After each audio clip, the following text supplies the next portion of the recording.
ನಮಸ್ಕಾರ. ಈ ಟಿ ವಿಯ ವೀಕ್ಷಕರಿಗೆ ಯೋಗ ಕ್ಷೇಮ ಕಾರ್ಯಕ್ರಮಕ್ಕೆ ಆತ್ಮೀಯ ಸ್ವಾಗತ. 424ನೇ ತರಗತಿಯಲ್ಲಿದ್ದೀವಿ. ಇಂದು ಸಹ ಭುಜದ ಕೀಲಿಗೆ ನಾವು ಕ್ಷೇಮಕರವಾಗಿ ಕೊಡಬಹುದಾದಂತಹ ಮತ್ತಷ್ಟು ಚಲನೆಗಳತ್ತ ಗಮನವನ್ನು ಹರಿಸೋಣ. ಇಲ್ಲಿ ನಾವು 2 ದಿಂಬುಗಳನ್ನು ಬಳಸ್ತಾ ಇದ್ದೀವಿ.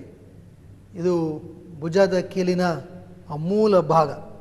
ವಿಶೇಷವಾಗಿ ಈ ರೊಟೇಟರ್ ಕಫ್ ಸ್ನಾಯುಗಳಿಗೆ ಒಳ್ಳೆಯ ಚಲನೆ ಮತ್ತು ಕೈಗಳನ್ನು ಪಾರ್ಶ್ವದಿಕ್ಕಿಗೆ ಚಲಿಸಲು ಅನುಕೂಲಿಸುವ ಸ್ನಾಯು ವ್ಯವಸ್ಥೆಗೆ ಒಳ್ಳೆಯ ಚಾಚುವಿಕೆ, ಇದನ್ನು ಕೊಡ್ತಕ್ಕಂಥದ್ದು ಇಲ್ಲಿ ಮೂಲ ಉದ್ದೇಶ.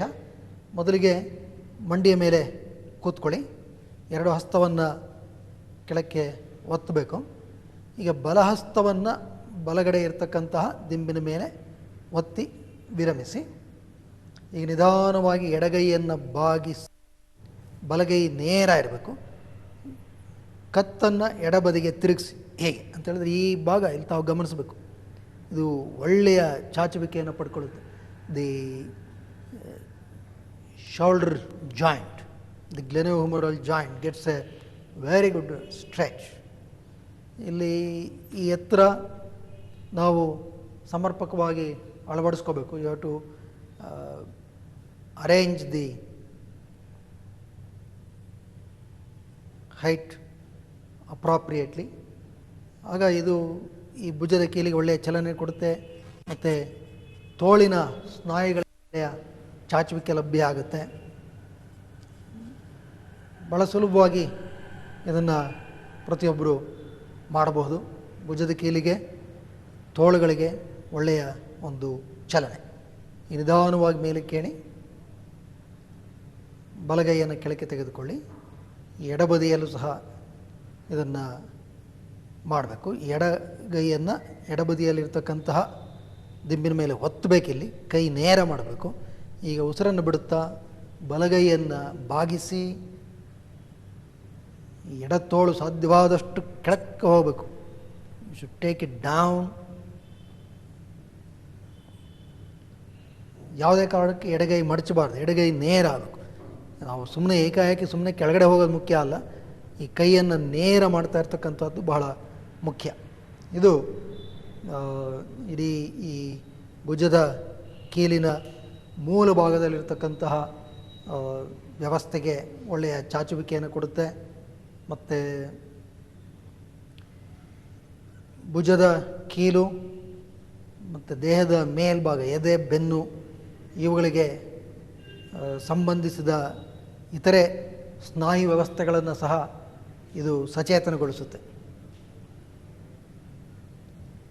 ಈ ನಿಧಾನವಾಗಿ ಮೇಲೆ ಕೇಳಿ, ಕೈಗಳನ್ನು ಕೆಳಕ್ಕೆ ತೆಗೆದುಕೊಂಡಿರಿ. ಮತ್ತೊಮ್ಮೆ ಇದನ್ನು ಪುನರಾವರ್ತಿಸೋಣ. ಇಲ್ಲಿ ವಿಶೇಷತಃ ಗಮನಿಸಬೇಕಾಗಿರ್ತಕ್ಕಂಥದ್ದು ಅಂತ ಹೇಳಿದ್ರೆ, ಇಲ್ಲಿ ಇದು ಭುಜದ ಕೀಲು ಮತ್ತು ಇಲ್ಲೂ ಸಹ ಒಂದು ಕೀಲಿದೆ. ಈ ಹೆಗಲೆಲುಬಿನ ಆ ಕೊಕ್ಕೆಯ ಆಕಾರದ ಮೇಲ್ಬದಿ ಮತ್ತು ಕುತ್ತಿಗೆಯ ಮೂಳೆ ಅದೆರಡು ಕೂಡ್ತಕ್ಕಂಥದ್ದು ಇಲ್ಲಿರ್ತಕ್ಕಂಥದ್ದು ದಿಸ್ ಜಾಯಿಂಟ್. ಇದಕ್ಕೆ ಈ ಕೀಲು ಸಹ ಭಾಳ ಸರಿ ಇರಬೇಕು. ದಿಸ್ ಇಲ್ಲಿರ್ತಕ್ಕಂತಹ ಕೀಲು, ಇದು ಭುಜದ ಕೀಲಿನ ಮೇಲ್ಬದಿ, ಎಕ್ರೊಮಿಯಾನ್ ಅಂತ ಕರೀತಾರೆ, ಅದು ಮತ್ತು ಕುತ್ತಿಗೆಯ ಮೂಳೆ ಕ್ಲಾವಿಕಲ್, ಇದೆರಡರ ಸಂಧಿ ಬಂಧನ ಇಲ್ಲಿದೆ. ಚಲಿಸಿದ್ರೆ ಗೊತ್ತಾಗುತ್ತೆ. ಎಕ್ರೊಮಿಯಾನ್ ಕ್ಲಾವಿಕ್ಯುಲಾರ್ ಜಾಯಿಂಟ್ ಅಂತ. ಇದು ಸಹ ಈ ಒಂದು ಈಗ ತಾವು ಗಮನಿಸಿದ ಚಲನೆಯಲ್ಲಿ ಸಚೇತನಗೊಳ್ಳುತ್ತೆ. ಮತ್ತು ಇಲ್ಲಿರ್ತಕ್ಕಂಥದ್ದು ಕುತ್ತಿಗೆಯ ಮೂಳೆ ಮತ್ತು ಈ ಎದೆಯ ಚಕ್ಕೆ ಸ್ಟರ್ನೋ ಕ್ಲಾವಿಕ್ಯುಲಾರ್ ಜಾಯಿಂಟ್, ಇದೂ ಸಹ ಇಲ್ಲಿ ಒಳ್ಳೆಯ ಒಂದು ಚಲನೆಯನ್ನು ಪಡ್ಕೊಳ್ಳುತ್ತೆ. ಮತ್ತೊಮ್ಮೆ ಬಲಗೈ ನೇರ, inhale exhale, bend the left hand, ಎಡಗೈ ಮಡಚಿ ನೋಡಿ. ಎಳೆದಾಗ ಇದೆಲ್ಲ ಎಳೆಯಲ್ಪಡುತ್ತೆ. ಭಾಳ ಒಳ್ಳೆಯ ಒಂದು ಕ್ಷೇಮಕರವಾದಂಥ ಚಲನೆ ಲಭ್ಯವಾಗುತ್ತೆ. ನಿಧಾನವಾಗಿ ಮೇಲೆ ಕೇಳಿ, ಬಲಗೈ ಕೆಳಗೆ ತೋಳಿ, ಎಡಗಡೆ ಪುನರಾವರ್ತಿಸಿ, ಬಲಗೈಯನ್ನು ಮಡಚಿ ನಿಧಾನವಾಗಿ ಕೆಳಕ್ಕೆ ಚಲಿಸಬೇಕು.